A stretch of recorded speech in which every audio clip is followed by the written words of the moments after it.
चलिए दोस्तों, तो हम लोग आज थोड़ा समझने का प्रयास करते हैं कि इंडिया का फाइनेंशियल सिस्टम जो है वो कैसे काम करता है। ठीक है, हम लोग समझने वाले हैं इंडियन फाइनेंशियल सिस्टम है ना।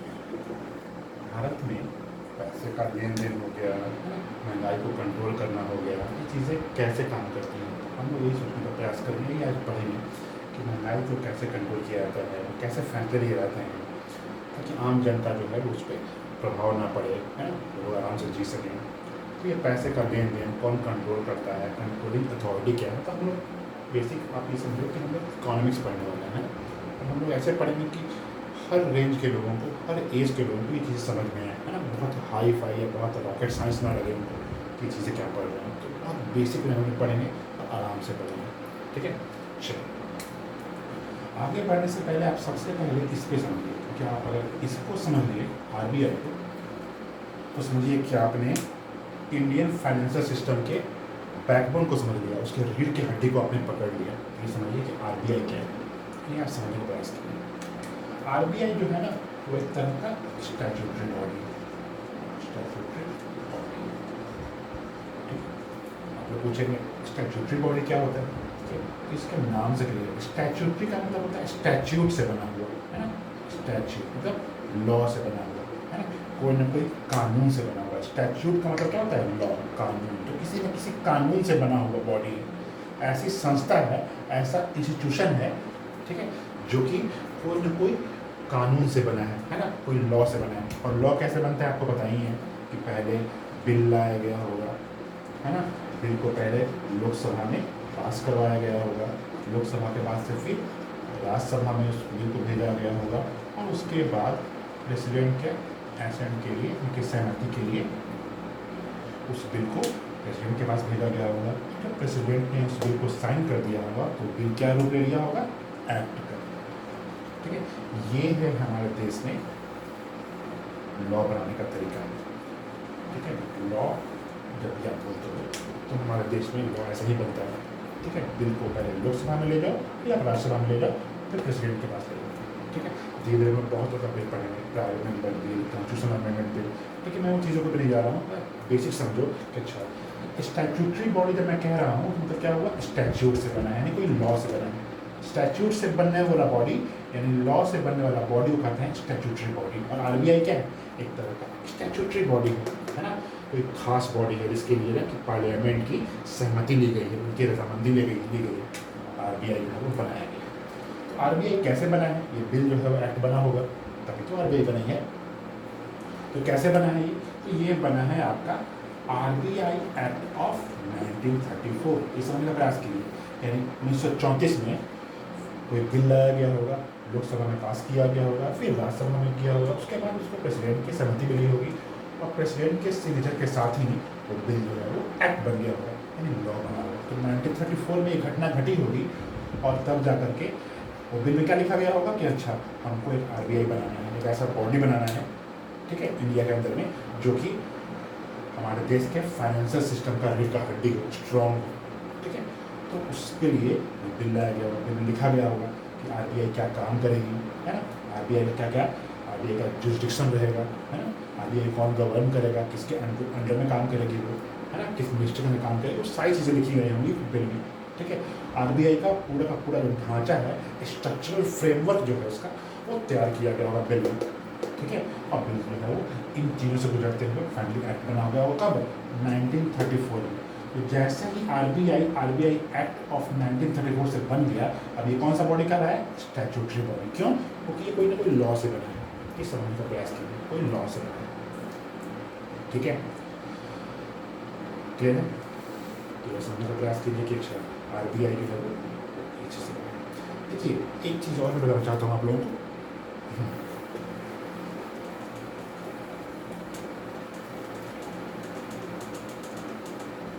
इस चीज़ को जरा समझने का प्रयास कीजिए कि आरबीआई जो है वो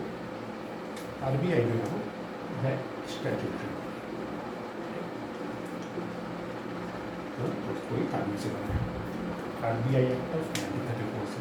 तो सवाल ये उठता है, जिस आरबीआई को आज हम जानते हैं, है ना, अभी आपने देखा होगा कि आरबीआई के वो कौन से गवर्नर चल रहे हैं, 25th, ठीक है, 25th गवर्नर है कौन, शक्तिकांत दास है। शक्तिकांत दास जी जो है वो आरबीआई के 25वें है ना, 25th नंबर के गवर्नर। जब से आरबीआई बनी होगी ना उस वक्त से बहुत सारे गवर्नर बने होंगे। पहले गवर्नर कौन थे, पहले गवर्नर थे sir Osborne Smith. Osborne Smith जो थे वो पहले आरबीआई गवर्नर थे, ये फर्स्ट है, ठीक है। ये हम बात कर रहे हैं लिस्ट ऑफ गवर्नर्स, ठीक है। आरबीआई के जो गवर्नर थे पहले कौन थे, सर ऑसबोर्न स्मिथ, ये पहले आरबीआई के गवर्नर थे, ठीक है। और दूसरे कौन है, जेम्स टेलर, ठीक है, उनके नाम के पहले बता दीजिए सर। तो सर जेम्स टेलर जो है वो दूसरे गवर्नर थे, ठीक है, आरबीआई के दूसरे गवर्नर। तीसरे कौन थे, तीसरे थे सीडी देशमुख, ठीक है, इसमें का प्रयास कीजिए। सीडी देशमुख जो है वो तीसरे नंबर पर थे। ये सीडी देशमुख जो है ना ये हमारे इंडियन गवर्नर थे, ये पहले इंडियन गवर्नर है, फर्स्ट इंडियन गवर्नर, ठीक है। आपको नाम से मालूम पड़ ही रहा होगा, सर ऑसबोर्न स्मिथ विदेशी नाम है ना, तो ये सब जो है वो विदेशी थे। सर जेम्स टेलर विदेशी थे। सीडी देशमुख जो है ना तीसरे नंबर के जो गवर्नर हैं, ये हमारे प्रथम भारतीय गवर्नर हैं हमारे देश के, सीडी देशमुख। तो आपको इनका नाम याद रखना पड़ेगा कि सीडी देशमुख जो है वो पहले इंडियन गवर्नर है। इस चीज़ को जब समझने का प्रयास कीजिए, पहले इंडियन गवर्नर है, ठीक है। जिस आरबीआई को आज आप जानते हो, ठीक है, वो शुरू में आरबीआई जो है वो कैसे बना, कैसे इसके बारे में सोचा गया, तो जरा इस पर हमें गौर करना है, ठीक है, कि ये आरबीआई कैसे बना। देखिए सबसे पहले बनाया गया इंपीरियल बैंक ऑफ इंडिया, है ना, इंपीरियल बैंक ऑफ इंडिया, ठीक है, इंपीरियल बैंक को बनाया गया, ठीक है। इंपीरियल बैंक तो उसी काम के लिए बनाया गया जो काम आज का मॉडर्न आरबीआई कर रही है, वही काम के लिए इंपीरियल बैंक ऑफ इंडिया को बनाया गया, ठीक है।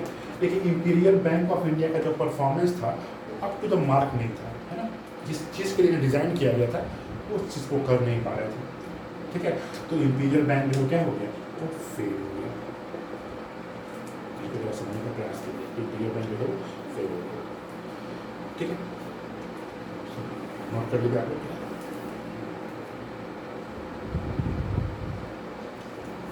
ठीक है। क्या समझिएगा, इंपीरियल बैंक ऑफ इंडिया जो है वो क्या हो गया, ये फेल हो गया। ये कब बना, 1921 में, ठीक है। गौर कीजिएगा, ये उस समय का बात कर रहे हैं हम लोग जब हमारा देश जो है वो गुलाम है ना, जब हम लोग आज़ादी नहीं पाए हैं उस वक्त की बात चल रही है। तो 1921 में इंपीरियल बैंक ऑफ इंडिया बन तो गया, लेकिन जिस पर्पज़ के लिए बनाया गया वो काम अच्छे से नहीं कर पा रहा था, ठीक है। वो ठीक से कंट्रोल नहीं कर पा रहा था, रेगुलेट नहीं कर पा रहा था, चीज़ों को नियंत्रित नहीं कर पा रहा था, फाइनेंशियल सिस्टम को संभाल नहीं पा रहा था, इसीलिए ये फेल हो गया, ठीक है। थोड़ा समझने का प्रयास कीजिए। इंपीरियल बैंक जब फेल हो गया ना तो उसके बाद क्या हुआ, ठीक है, कि हमारे हिल्टन कमीशन लाया गया, हिल्टन कमीशन, हिल्टन कमीशन लाया गया, ठीक है। हिल्टन कमीशन को लाया गया और हिल्टन कमीशन जो है ना वो उसने रिकमेंड किया, ठीक है, कि हमें एक आरबीआई बनानी चाहिए, ठीक है। हिल्टन कमीशन ने क्या कहा कि आरबीआई, हिल्टन कमीशन कब आया है, 1926 में, 1926 में हिल्टन कमीशन आया है, ठीक है।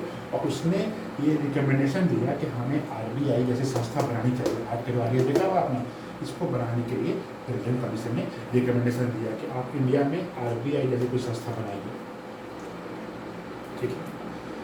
एक चीज़ बताता हूँ आपको, हिल्टन कमीशन ने ऐसा नहीं है कि हिल्टन कमीशन तो विदेशी है ना, ऐसा नहीं है कि ये इसे कोई सपना आया कि हाँ ये बना देने के लिए। आप ये समझो कि जिस आरबीआई को बनाने के बाद हिल्टन कमीशन कह रही है ना, ठीक है, असली में ये किसकी सोच थी, ये किसने इन्हें कहा था, किसने इन्हें बताया था, तो भाई डॉक्टर B.R. अम्बेडकर, ये समझिए, डॉक्टर B.R. अम्बेडकर की ना यही सोच थी, उनकी जो दिमाग की उपज थी, यानी कैसे तो अच्छे इंग्लिश में उनके ब्रेन चाइल्ड है, उनकी सोच की उपज है क्या, कि हमें आरबीआई बनानी चाहिए।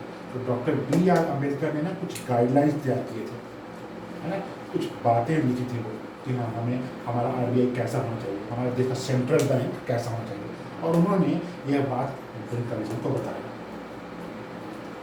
हिल्टन कमीशन ने क्या किया, उस बात को मान लिया और उन्होंने कहा कि हाँ आरबीआई हमें बनानी चाहिए।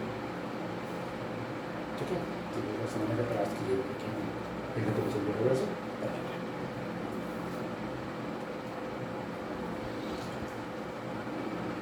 ठीक है, तो ऐसा करता हूँ कि आप समझ रहे हो कि हाँ आरबीआई जो आज आप देख रहे हो, ठीक है, उसके पीछे क्या इतिहास है, कैसे कैसे वो बना है। ठीक है, तब जाके आरबीआई जो है ना उसका एग्जिस्टेंस हम देख पा रहे हैं कि हाँ बी आर अम्बेडकर साहब ने अगर नहीं सोचा होता, सोचिए आरबीआई कितना सफल है ना। आप धीरे धीरे पढ़ोगे तो जानोगे ना कि सेंट्रल बैंक जो है हमारे देश का आरबीआई जो है वो कितने इंपॉर्टेंट चीज़ें करता है। तो धीरे आप समझोगे, ठीक है, उनकी एक डिसीजन से, ठीक है, जो आम जिंदगी है ना कितनी प्रभावित होती है।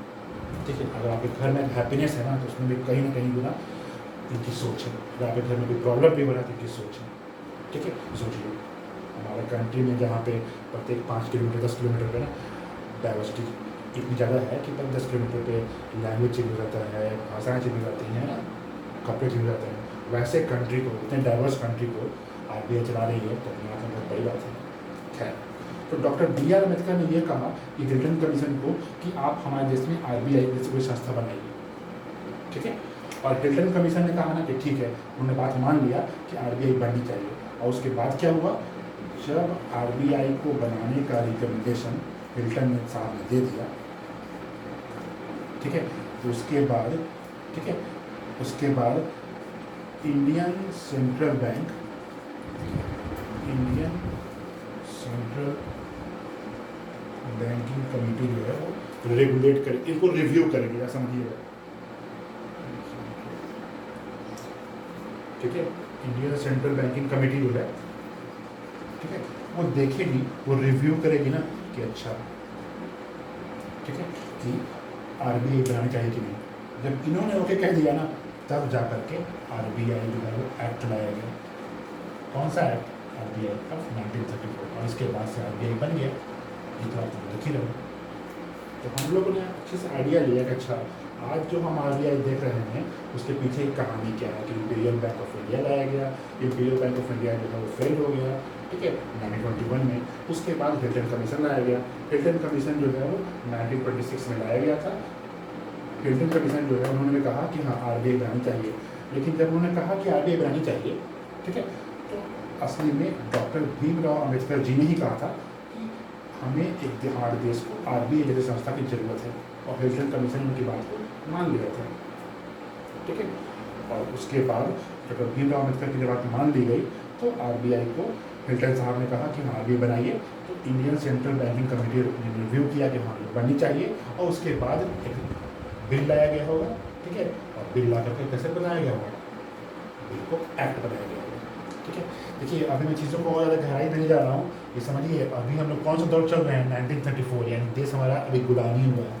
तो आपके मन में ऐसी इच्छा हो रही है कि अरे उस वक्त तो पार्लियामेंट है नहीं हमारा, ठीक है, तो ये कैसे बना हो गया वो। तो हाँ, तो सवाल ये है कि अभी का जो पार्लियामेंट है वो नहीं था, लेकिन उस टाइम में था, उसको बोलते हैं इंपीरियल लेजिस्लेटिव काउंसिल, ठीक है। उसके बारे में तो डिटेल में पढ़ेंगे भविष्य में। तो इंपीरियल लेजिस्लेटिव काउंसिल में वो बिल लाया गया होगा और उसके बाद उस बिल को फाइनली एक्ट बनाया गया होगा और उससे हमारा आरबीआई बन गया, ठीक है।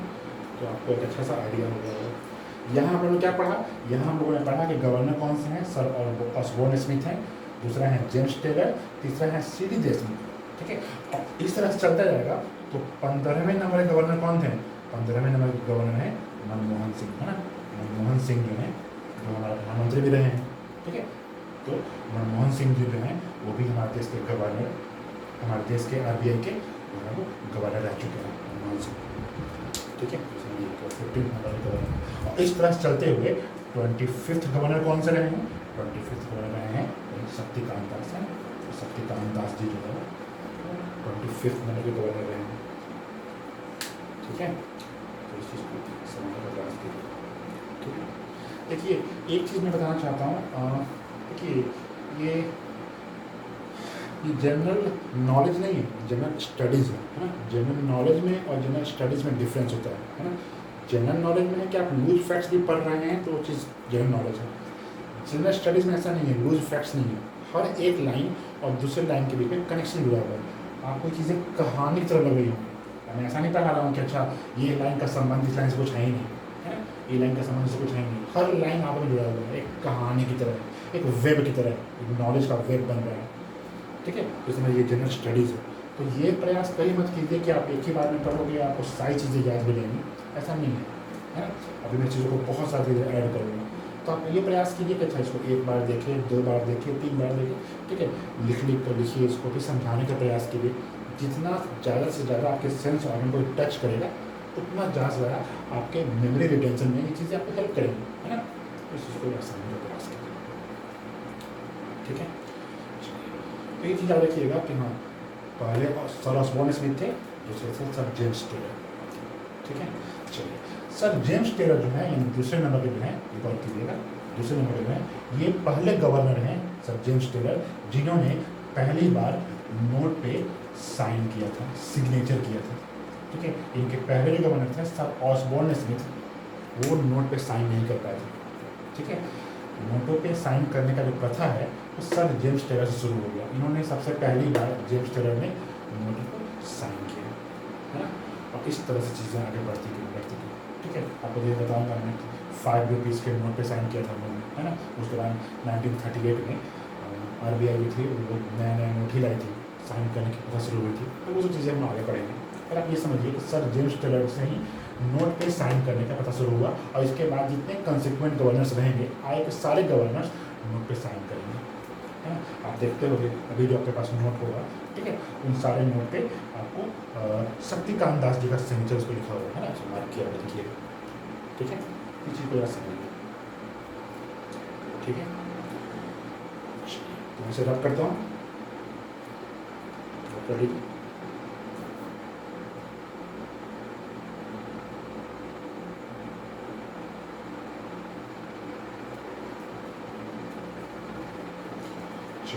तो मैं इसे विराम करता हूँ।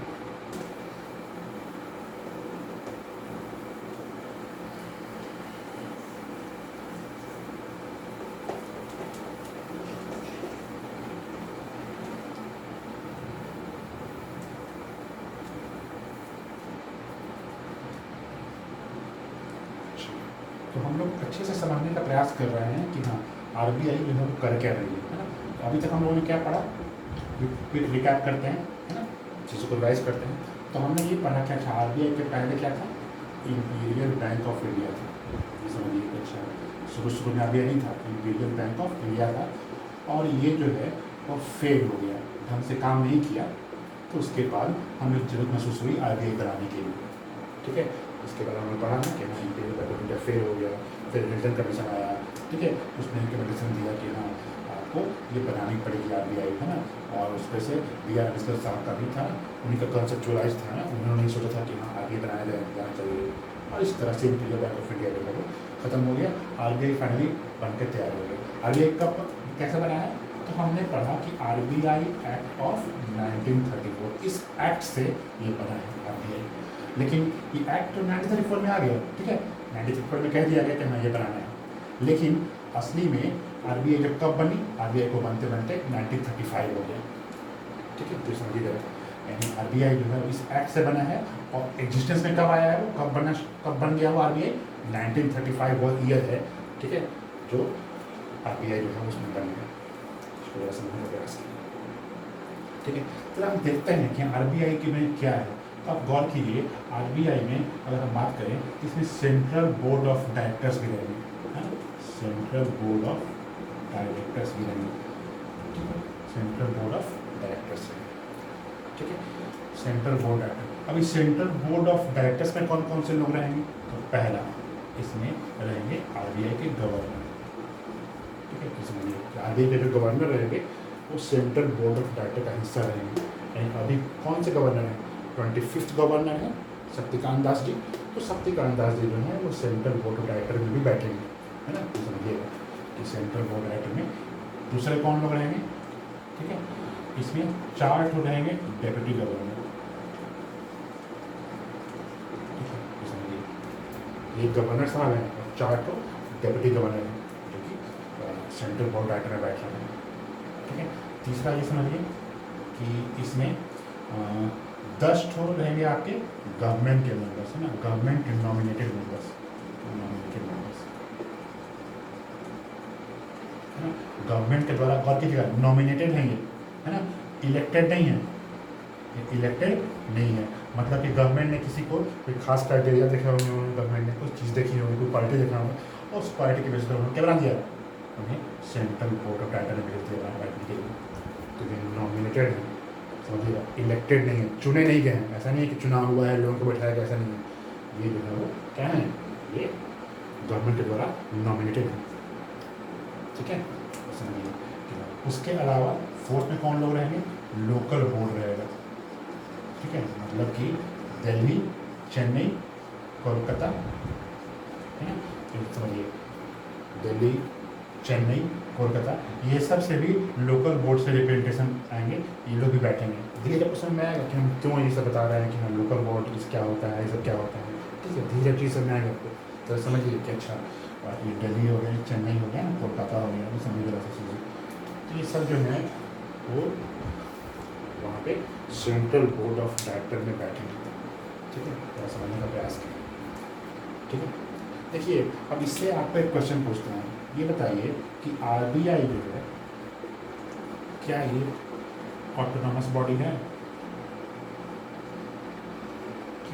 क्या ये प्योरली ऑटोनॉमस बॉडी है आरबीआई? ये क्वेश्चन पूछ रहा है आपसे कि आरबीआई जो है वो ऑटोनॉमस बॉडी है।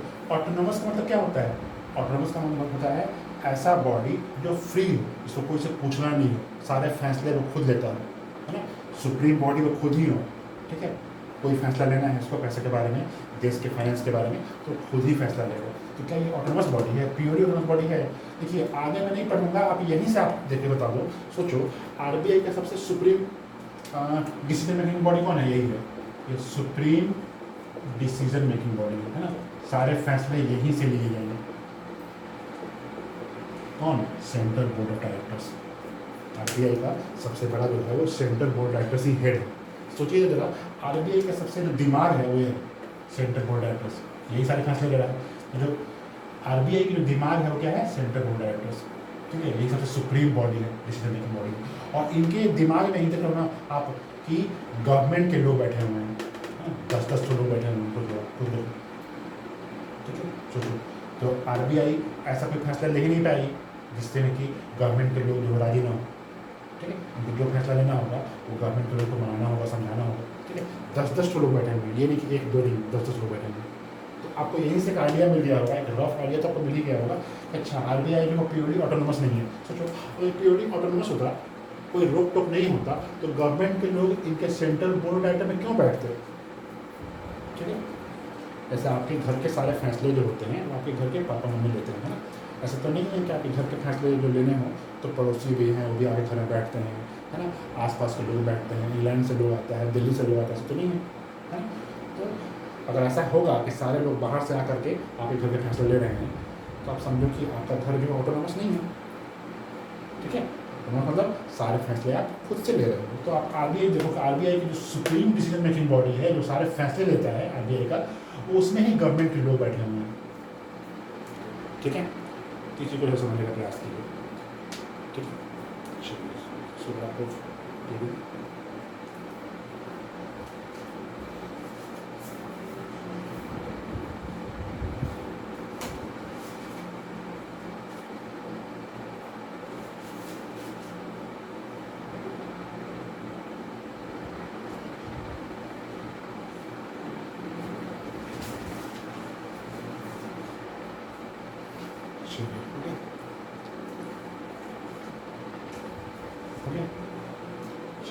तो आपने समझिए कि हाँ, यानी हमने ये सीखा आंसर, जवाब क्या है, आंसर क्या है, ठीक है। ये प्योरली ऑटोनॉमस बॉडी नहीं है। देखिए इसे समझाने का एक तो प्रयास मैंने किया कि सेंट्रल बोर्ड ऑफ डायरेक्टर को दिखा दिया मैंने कि हाँ इसमें ही जब लोग बैठे हुए हैं गवर्नमेंट के, ठीक है, तो आरबीआई जो है वो कैसे ऑटोनॉमस बॉडी होगा, ठीक है। एक और तरीका भी है, जब हम लोग पढ़ेंगे आरबीआई सेक्शन 7 जो है वो दिखाता है कि हाँ ऑटोनॉमस बॉडी नहीं है, पर वो सब चीज़ें हम नहीं जा रहे हैं, ठीक है। ये बेसिक चीज़ें कि आप समझो, ठीक है। ऐसा नहीं है कि प्योरली ऑटोनोमस बॉडी दिखाने के लिए सिर्फ और सिर्फ सेंट्रल बोर्ड डायरेक्टर से ही देख लेंगे तो मालूम पड़ रहा है, और कोई तरीका नहीं है। जी नहीं, और तरीका है, और तरीका से भी हम कह सकते हैं कि आरबीआई जो है वो ऑटोनोमस बॉडी नहीं है। तो यहाँ पे मैंने मालूम कर दिया कि आरबीआई जो है ऑटोनोमस बॉडी नहीं है, ठीक है। दिल्ली, चेन्नई, कलकत्ता और यहाँ पे मुंबई भी रख लेना, ठीक है। ये समझो आपके यहाँ लोकल बोर्ड से 4 लोग होते हैं, ठीक है। कितने होते हैं? 10, 4, 16, 17, 20, 21, 10, 4, 14 है, 15, 15 और 4, 19, और 5वां ये समझो आप 2 लोग और रहेंगे किससे? फाइनेंस मिनिस्ट्री से, ठीक है। फाइनेंस से 2 लोग रिप्रेजेंटेशन करेंगे, गवर्नमेंट के मेंबर लोग रहेंगे, है ना। फाइनेंस मिनिस्ट्री से 2 लोग रहेंगे, ठीक है। सोचिए गवर्नमेंट लोग 10 लोग यहाँ पे भी हैं, 2 लोग यहाँ पे भी हैं, सोचिए 12 लोग, पूरा मिलाकर 25 लोग हैं, 25 हुए ना, 10, 4, 14, 15, 15 और 4, 19, 20, 21, सोचिए टोटल कितने हैं? 21। सोचिए तो इस 21 में कितने लोग गवर्नमेंट के हो गए? 10 लोग ये और 2 लोग ये, 12 लोग तो गवर्नमेंट के नहीं हो गए। सोचिए तो आरबीआई फैसला ले रही है, उसमें 21 लोग बैठ रहे हैं, उस 21 में आधा से ज़्यादा लोग गवर्नमेंट के ही हैं। तो आरबीआई ऑटोनोमस बॉडी कैसे होगी? फ्री बॉडी कैसे होगी, है ना। ऑटोनोमस बॉडी नहीं है, तो समझिए कि आरबीआई जो है ऑटोनोमस बॉडी नहीं है।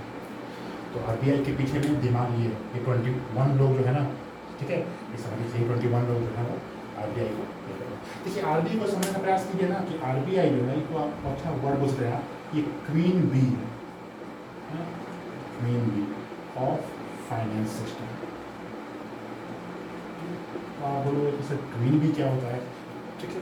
तो आपने कभी मधुमक्खी का छत्ता देखा होगा, ऐसे वेब कहते हैं ना, हाइव टाइप का होता है, आपने देखा होगा ना कि वहाँ पे क्वीन रहती है, सबसे बड़ी सी रहेगी, ठीक है, उसको गद्दारी बोलते हैं, भी बोलते हैं। तो बड़ी सी रहेगी, विंग टाइप की रहेगा, उसमें बड़ा सा बहुत चमकते हुए शाइनिंग रहेगा, शाइनिंग, ठीक है, उसका बैक पूरा शाइनिंग करते रहेगा। वो क्वीन जो है ना उस हाइव में, ठीक है, उस मधुमक्खी के छत्ते में सबसे स्ट्रॉन्गर ही रहेगी, ठीक है। उसके बारे में हम लोग पढ़ेंगे भविष्य में, जब हम लोग पढ़ेंगे ज्योग्राफी के बारे में, तो हम पढ़ेंगे कि हाँ क्वीन के पास में सबसे बड़ा ओवरीज होता है, उसके कारण सिर्फ वही बच्चे को जन्म दे सकती है। तो पूरे हाइव पर उसका कंट्रोल होता है, पूरे हाइव को मुट्ठी में रखती है, सारे वर्कर भी ना उसके अंदर काम करते हैं। तो समझिए ये जैसे आपका हाइव है ना, मधुमक्खी का छत्ता है, इसमें एक बड़ी सी आपकी रहेगी, यही है क्वीन, और शाइनिंग रहेगा, चमकता रहेगा, ठीक है, चमकती रहेगी, ठीक है। और यही जो है ना वो बाकी 20 को जन्म देती है। तो बहुत सारे वर्कर भी यहाँ पे काम कर रहे हैं, ठीक है। जो क्वीन करेगी वही बाकी सब लोग करेंगे, यानी क्वीन जो है ना, इनका यहाँ पे हेजिमनी है, इनका यहाँ पे डोमिनेंस है, यहाँ सुप्रीमेसी है, ठीक है। ये समझिए यहाँ पे क्लियर है। और इन्हीं के कारण ये पूरे का पूरा हाइव का एग्जिस्टेंस है, इन्हीं के कारण ना ये चीज़ों को बना कर रख रही है ना, वो 20 को जन्म दे रही हैं, इनके पास पावर भी है, लोग इनको फॉलो कर रहे हैं, ये छोटी सी मधुमक्खी के पास में पावर है। उस तरह से आरबीआई जो है ना हमारे इंडियन फाइनेंस सिस्टम का क्वीन बी ही है ना, हमारे पूरे फाइनेंस सिस्टम को ये कंट्रोल करेगा। ठीक है, मैं ये नहीं कह रहा हूँ कि ये पूरा कंट्रोल करेगा, पूरा ही कंट्रोल करता ठीक है, ऑटोनोमस होता, इसके ऊपर में कोई ना कोई रहेगा। लेकिन यही समझो गवर्नमेंट को हटा दिया जाए, ऑफकोर्स ये किसके अंडर काम करते हैं? मिनिस्ट्री ऑफ फाइनेंस के अंदर। ये समझने का प्रयास कीजिए, फाइनेंस मिनिस्ट्री का ना हमेशा इन पर कंट्रोल रहेगा, ठीक है, उनके सब्जुगेशन में काम करेंगे आरबीआई, ठीक है, फाइनेंस मिनिस्ट्री के हमेशा सब्जुगेशन में काम करते हैं आरबीआई। तो अगर इनको हटा दिया जाए तो समझो आरबीआई जो है वो सबसे बड़ी है पूरे फाइनेंस सिस्टम को। आप बोलोगे सर पूरे फाइनेंस सिस्टम कहाँ आ गया यहाँ पे, तो आप ये समझोगे है ना कि फाइनेंस सिस्टम में बहुत सारी चीज़ें आती हैं, जैसे लेन देन हो गया है ना, पेमेंट गेटवे हो गया, जैसे आप पेटीएम करते हो, आप गूगल से पैसे भेजते हो है ना, बहुत सारे आ गया है ना। तो जितनी सारी चीज़ें देख रहे हो आप, जितने भी इकोनॉमिक एक्टिविटी हो रहा है उन सब पे आरबीआई का नियंत्रण है। देखो तो आप इसको गौर करो कि आरबीआई जो है ना फाइनेंस सिस्टम का क्वीन भी है, सबसे बड़ा ही है आरबीआई, सबसे कंट्रोलिंग पावर है, ठीक है। धीरे धीरे जब आरबीआई का पावर जानोगे, उनके चीज़ों को जानोगे क्या कर सकता है, तो आपको ये चीज़ें और रियलाइज होंगी कि क्यों हम इनको बोल रहे हैं क्वीन भी। खैर, तो आप ये समझिए कि आरबीआई जो मिनिस्ट्री ऑफ फाइनेंस के अंदर आता है, ठीक है। तो इतना आप चीज़ को समझने का प्रयास कीजिए, फिर धीरे धीरे हम लोग इसको आगे बढ़ेंगे, ठीक है।